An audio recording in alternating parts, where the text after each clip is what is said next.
ତ୍ରୁଟି ବିଚ୍ୟୁତି ତ ରହୁଛି,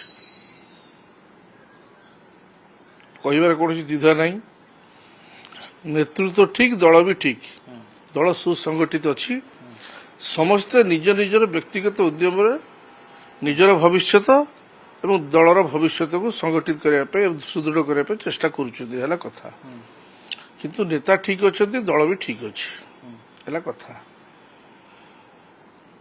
ସମସ୍ତେ ଜାଣିଛନ୍ତି ଗୋଟିଏ କଥା, ନବୀନ ବାବୁ ହେଉଛନ୍ତି ଦଳର ମୁଖ୍ୟ। ଆମେ ତାଙ୍କୁ ପାଥେୟ କରି ଚାଲିଛୁ, ତେଣୁ ସବୁ ଜାଗାରେ ତାଙ୍କରି ଫଟୋ ଆମ ପାଇଁ ସର୍ବାପେ ଜରୁରୀ।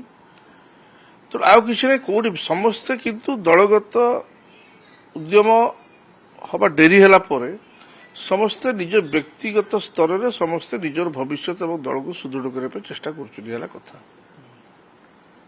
ଯେ ଦଳକୁ ସୁଦୃଢ଼ କରିବା ପାଇଁ ନବୀନ ବାବୁ ଚାହୁଁଛନ୍ତି ତ, ଆଲୋଚନା କରିବା କଥା ଆଲୋଚନା କରୁନାହାନ୍ତି। ସିଏ କ'ଣ କରନ୍ତୁ ନ କରନ୍ତୁ ସେଥିପାଇଁ ଆମେ ଅପେକ୍ଷା କରୁନୁ। ଆମେ ତ ମାନି ନେଇଛୁ ନା ଯେ ନବୀନ ବାବୁ ଆମର ସର୍ବୋପରି ଏବଂ ସର୍ବମୁଖ୍ୟ।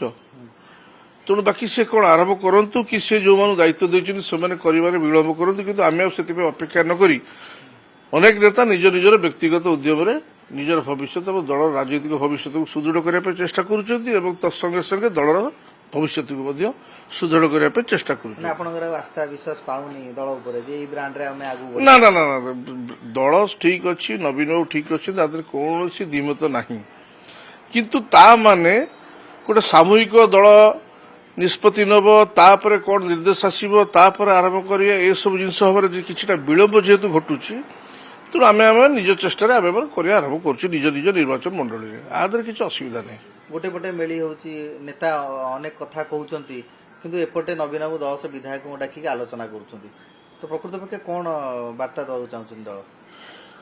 ଦେଖନ୍ତୁ, ସେ ସର୍ବମାନ୍ୟ ନେତା, ତେଣୁ ସେ କାହାକୁ ଡାକିବେ, କାହା ସାଙ୍ଗରେ ଆଲୋଚନା କରିବେ, ସେଥିରେ ଆମର କିଛି କହିବାର ନାହିଁ। ବାକି ମେଳି ୱାର୍ଡଟା ଯୋଉ ଆପଣ ଉଠେଇଛନ୍ତି, ମେଳି କିଛି ନୁହଁ, ଆମେ ଏକାଠି ରହିପାରିବୁ। ଯଦି କାହା ମନରେ ସନ୍ଦେହ ଆସୁଛି ତାହେଲେ ଏଇଟା ସମ୍ପୂର୍ଣ୍ଣ ଭୁଲ।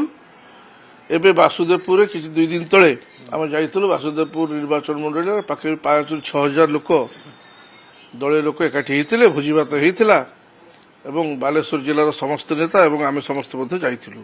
କମସେ କମ 15 ପାଖାପାଖି 14-15 ନେତା ଥିଲୁ। ସମସ୍ତେ ଭାଷଣ ଦେଲେ। ସେ ଅଭିଭାଷଣରେ ସମସ୍ତ ଗୋଟିଏ କଥା ରହିଲା, ନବୀନ ବାବୁ ହାତକୁ ସୁଦୃଢ଼ କରିବା ଏବଂ ବିଜେପି ଦଳର ଯେଉଁ ଶାସନ ବିଧି ବ୍ୟବସ୍ଥା ଚାଲିଛି ତା ଭିତରେ କେତେ ଅସୁବିଧା ହେଉଛି ଲୋକମାନଙ୍କୁ, ସେ ବାବଦରେ ଆଲୋକପାତ କରାଗଲା ଏବଂ ବଢ଼ିଆ ଗୋଟେ ପରିବେଶରେ ଗୋଟେ ମିଟିଂ ହେଲା। ଲୋକମାନେ ମଧ୍ୟ ତାଙ୍କ ମନ ଭିତରେ ଗୋଟେ, ଯେହେତୁ ଦଳ ହାରିଛି, ତାପରେ ଲୋକମାନଙ୍କ ଭିତରେ ଆପଣମାନେ ଗୋଟେ ସ୍ପୃହା ଏବଂ ଗୋଟେ ପୁରେଇବା କଥା, ସେ ବାବଦରେ ଲୋକମାନେ ମଧ୍ୟ ବହୁତ ଖୁସି ହେଲେ। ତାଙ୍କ ଭିତରେ ନୂତନ ଉର୍ଜା ସଞ୍ଚାରିତ ହେଲା, ଦେଖି ଆମକୁ ବି ଖୁସି ଲାଗିଲା। ତ ସେଠି ସାରିଲୁ, ତାପରେ ଆସିଲୁ ଧର୍ମଶାଳା। ଧର୍ମଶାଳାରେ କିଛି ରାଜନୈତିକ ପ୍ରୋଗ୍ରାମ ନଥିଲା, ଗୋଟେ ଭଲିବଲ ଟୁର୍ଣ୍ଣାମେଣ୍ଟ ଥିଲା।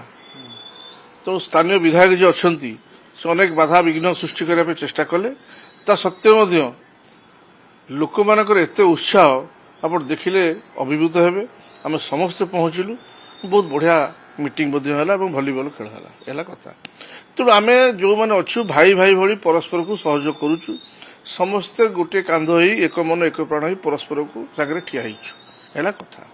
ତେଣୁ ଆମର କଥା ହେଲା କାହାର କୋଉଠି କ'ଣ ହେଉଛି ସମସ୍ତେ ଯିବା ପହଞ୍ଚିବା, କିଛି ବ୍ୟସ୍ତ ହେବା ନାହିଁ। ଯେ ଆପଣ ସେଇ ନିର୍ଦ୍ଦିଷ୍ଟ ଗୋଷ୍ଠୀ ହିଁ ଯାଉଛନ୍ତି, ଆଉ କାହା କାର୍ଯ୍ୟରେ ତ ଯାଉନାହାନ୍ତି ନା। ଦେଖନ୍ତୁ, ବାସୁଦେବପୁରରେ ବାଲେଶ୍ୱର ସମସ୍ତେ ଥିଲେ, ସ୍ୱରୂପ ବାବୁ ଥିଲେ, ଜ୍ୟୋତି ପାଣିଗ୍ରାହୀ ଥିଲେ, ହେଲା, ତ ଅନେକ ନେତା, ବାଲେଶ୍ୱର ଜିଲ୍ଲା ପ୍ରାୟ ସବୁ ନେତା ଥିଲେ, ରାଜୁ ଦାସ ଥିଲେ। ତେଣୁ ହଉନି କାହିଁ, ହଉଛି ସେମିତି ଧର୍ମଶାଳାରେ ମଧ୍ୟ। ଆମ ଗୋଷ୍ଠୀ ଆମର ଇନିସିଏଟିଭ୍ ନେଉଛୁ, ଆମେ ଆମର କ'ଣ କରିବା କଥା କରୁଛୁ ଭାଇ ଭାଇ ହେଇକି। ବାକି ଅନ୍ୟମାନେ ଯୋଗ ଦେଉଛନ୍ତି, ଆଗାମୀ ଦିନ ଯୋଗ ଦେବେ। ତ୍ରୁଟି ବିଚ୍ୟୁତି ତ ରହୁଛି, କହିବାର କୌଣସି ଦ୍ୱିଧା ନାହିଁ। ଯେତେବେଳେ ଗୋଟେ କୋର କମିଟି ତିଆରି କରାଯାଏ, ଆପୋଷ ଆଲୋଚନା, ସିନିୟର ମାନଙ୍କ ସହ ଆଲୋଚନା, ଅତୀତର କାର୍ଯ୍ୟଧାରା, କିଏ କେତେ ଦୂର ଆକ୍ଟିଭ, ଯୁବ ହଉ, ଛାତ୍ର ହଉ, ମହିଳା ହଉ, ସବୁ ତାଙ୍କର ଟୋଟାଲ କ୍ୟାରିୟର ଦେଖିବାକୁ ପଡ଼ିବ। ତାଙ୍କର ଦଳ ପ୍ରତି ଅବଦାନ କ'ଣ, ସେମାନେ କେତେ ଦୂର ଆକ୍ଟିଭ ଥିଲେ ଅତୀତରେ, ସେ ଅନୁସାରେ କରିବା କଥା। କିନ୍ତୁ ନିଶ୍ଚିତ ଭାବରେ ଗୋଟେ ଏତେ ବଡ଼ ଦଳରେ ଗୋଟେ କମିଟି କଲାବେଳକୁ କିଛି ତ୍ରୁଟି ବିଚ୍ୟୁତି ରହିଯାଉଛି। ତେଣୁ ସେଥିପାଇଁ କିଛି ନେତା ସେମାନେ ସ୍ୱର ଉଠାଉଛନ୍ତି, ପ୍ରଶ୍ନ ଉଠାଉଛନ୍ତି। ଆର ମଧ୍ୟ ସମାଧାନ ଅଛି, ଭବିଷ୍ୟତରେ ହେବ।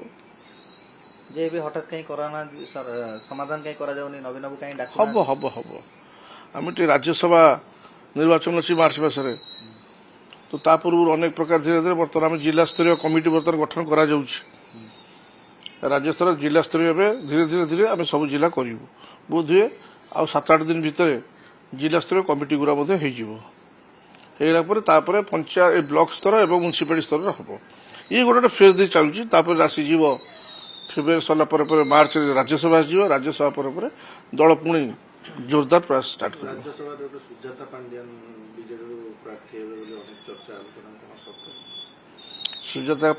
ସୁଜାତା କାର୍ତ୍ତିକ ପାଣ୍ଡିଆନ ପ୍ରାର୍ଥୀ ହେବେ ନା କଣ ଦେଖନ୍ତୁ କାହାକୁ ପ୍ରାର୍ଥୀ କରିବେ କଣ ଦଳର ସର୍ବମାନ୍ୟ ନେତା ସ୍ଥିର କରିବେ ଆମେ କିଏ ହେଲା କଥା ଆମର କିଛି କହିବେ ଯୋଉଟା ଓଡ଼ିଶା ପାଇଁ ଭଲ ହବ ନିଶ୍ଚିତ ଭାବରେ ମାନ୍ୟବର ନବୀନ ପଟ୍ଟନାୟକ ସେଟା କରିବେ